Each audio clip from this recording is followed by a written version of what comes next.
guys, today I'm going to be showing you how to make this amazing frozen fever cake from the new short film Frozen Fever that's out in front of the Cinderella movies at the moment. I'm going to use a batch of my mud cake mix because this is going to be a stacked cake. So I know this is going to be a really nice, firm, solid cake.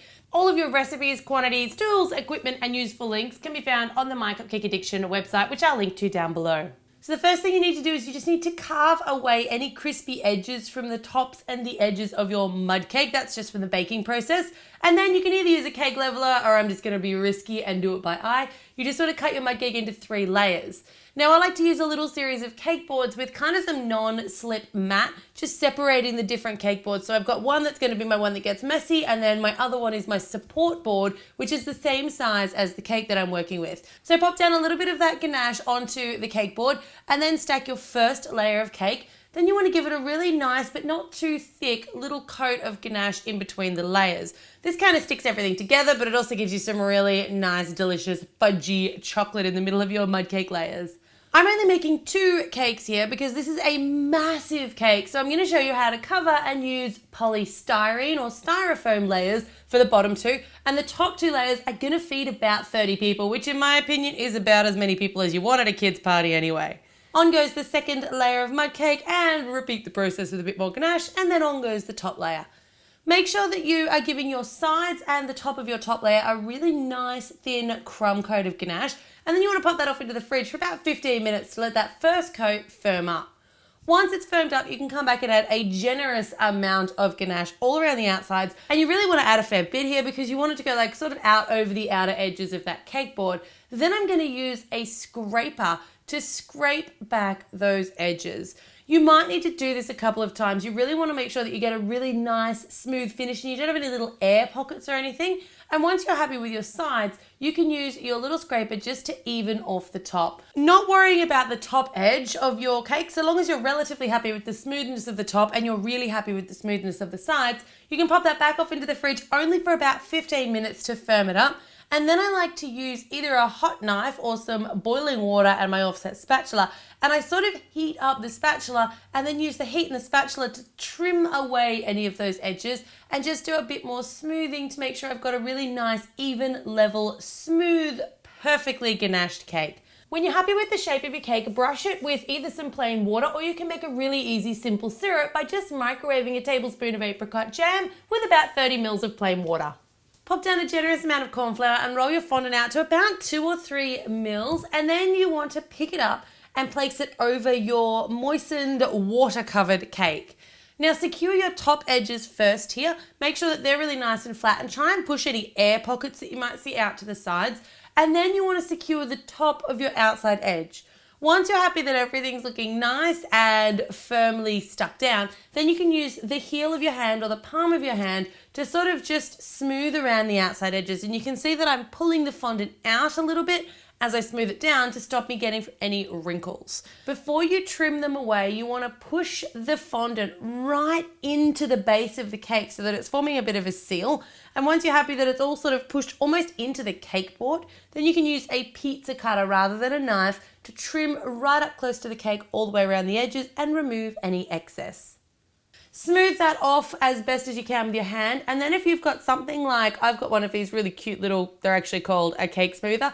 If you don't have one of those, you can just use something that's quite firm and it's not going to stick to the fondant. So something like a book or something like that that's going to give you a little bit more stability just to kind of really flatten out those edges. With your actual cake layer covered, now you can cover your polystyrene layer. Polystyrene is really, really easy to cover. You're just going to brush it with water all over, and then you're going to roll out your nice thin fondant. Don't go too thin on the fondant with poly because it's got a really sharp, crisp edge and the fondant can tend to rip sometimes. Same process as with your actual cake. You're just going to use the palm of your hand to really smooth that down, pulling out the lips of your fondant and making sure you've got a lovely, neat finish. Now for this cake, you've got a 14-inch and an 11-inch polystyrene layer, so cover both of those. And then you've got an 8-inch and a 6-inch actual cake layer. So you want to ganache and cover both of the cake layers and just fondant cover both of the poly layers. You can move off your messy temporary board and onto a nice presentation board. Pop down a little blob of ganache, and then you just want to pick up your polystyrene bottom layer, which is your 14-inch, a little bit more ganache, and on goes your 11-inch polystyrene layer, and then on goes your 8-inch cake layer. Now with the 8-inch cake layer, you need a bit of support in this to hold the weight of the 6-inch, so I'm going to use 3 fat straws. These are plastic straws. They are non-toxic, they're really easy to cut, and I'm just going to trim them off to the same height as the cake. If you don't have straws, you can use something like dowels or wooden skewers here. A little bit more ganache goes on, and on goes my top layer of cake, and the cake is now stacked and ready to decorate. We're going to roll out 2 long fondant sausages, about the width of one of your fingers, maybe a smaller finger, and you're actually going to roll about 1,000 of these sausages for the rest of this cake, so I apologize if you don't like rolling them. You want to take a little bit of water and just paint like a fine line around the bottom of that base tier. And then you're going to pick up one of your sausages and drape it around the front. Now at this point, you want to choose what side of your cake's going to be the front and what's going to be the back, and try to stick to that because you want all your joins and everything to stay at the back, and you always want your best side forward. I'm joining this in 2 pieces because it's just easier than rolling one really long one. And then I'm going to use the back of my knife, press it in at about 1 inch intervals, and then just kind of tilt it from side to side. Repeat that around the little joins for all of your layers, and then you want to roll some more sausages. And what you're looking for here is a really, really nice thin coil of fondant that's about 18 centimeters in length. So I've got a template that I'm going to link to on that MyCupcakeAddiction website for you for the little scrolls that go around the outside, and also for the little topper. I'll link to that down below. You just want to put some wax paper over top of the scrolls and basically use the fondant little snake to create the same pattern. Pop those off to the side because you need them to be semi-set before you start trying to stick them on the cake. To make your sunflowers, I'm using a series of plunger cutters. So these normally come in sets of 3. I've got 2 of the largest sunflower cutters, and then I've got a medium-sized daisy cutter, really widely available on eBay and also Amazon, and you shouldn't have to pay too much for these. You want to roll out your yellow fondant quite thin, and then use your plunger cutter to plunge down. You'll see that I'm really kind of squeezing it around on the bench to make sure I get a nice, neat sidewall. And then you just pop it out, and it literally plunges it out onto the table. Cut out one of the smaller ones and then put a little bit of that water onto your larger. And I find it easiest just to plunge the second sunflower straight on top of that first one because it stops it from flopping around and all of those little kind of petals going everywhere. Once that one's down, you want to take one of your mini Oreo cookies, and then you're going to use the cream to actually stick that down and make your sunflower center. For your smaller sunflowers, they don't have a sunflower cutter this small, so I'm just going to use a daisy. Push it, plunge it, pop it out, and a little brown M&M stuck on with a tiny bit of water makes your little sunflower center. Leave those ones to semi-set at room temperature on a piece of baking paper, and you want to set them for about half an hour. You don't want them to be fully set because they need a little bit of flexibility. If there is a part to this cake that I hated, it's the draping. It's not hard, it's just really time consuming. So you want to roll out nice, thin, long pieces of fondant, cut them into shorter lengths, and then paint the back with a bit of water. You just want to attach one end to your cake and then just sort of let it drape down. And once you're happy with the positioning, push it down with your finger and that water will kind of glue it to the side of the fondant. I recommend only doing enough of the fondant snakes for 2 of these bits of draping at a time because any longer it has a tendency to break. And make sure that you start and finish at the back because that way if you kind of got an unevenly sized or shaped piece at the very, very end, it's all hidden at the back. I used smaller yellow 6lets for the top layer, and you can see that my draping got smaller and tighter with each layer as I got higher. And then I used larger 6lets for the bottom 3 tiers and just a little bit of water down to attach those on. It'll kind of glue them to the cake. Taking your small daisies now, a little bit of water on the back, and you can see how semi-setting them means that they're sort of firm enough that we can work with, but they're not so firm that they don't have a little bit of flexibility that helps them kind of pop up off the cake a little bit.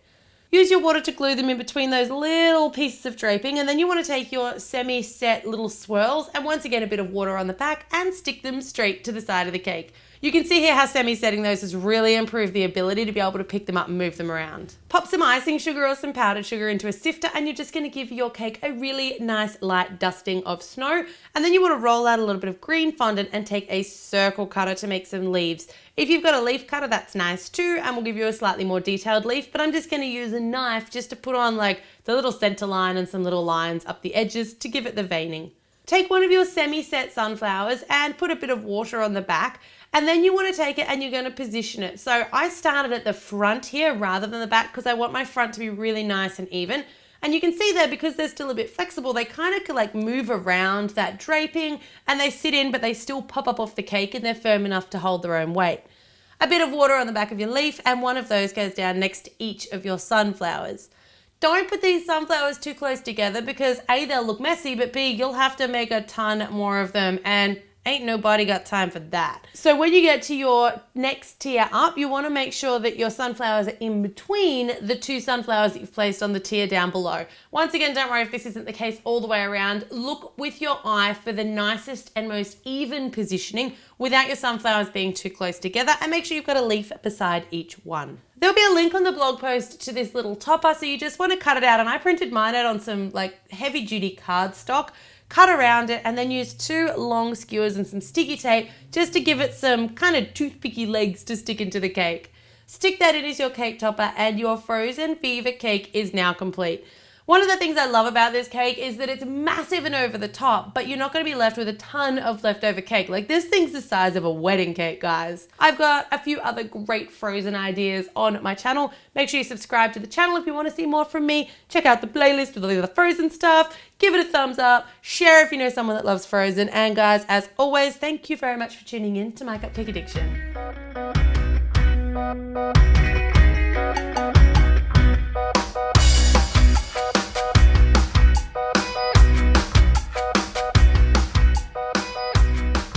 Hey guys, it's Elise and welcome.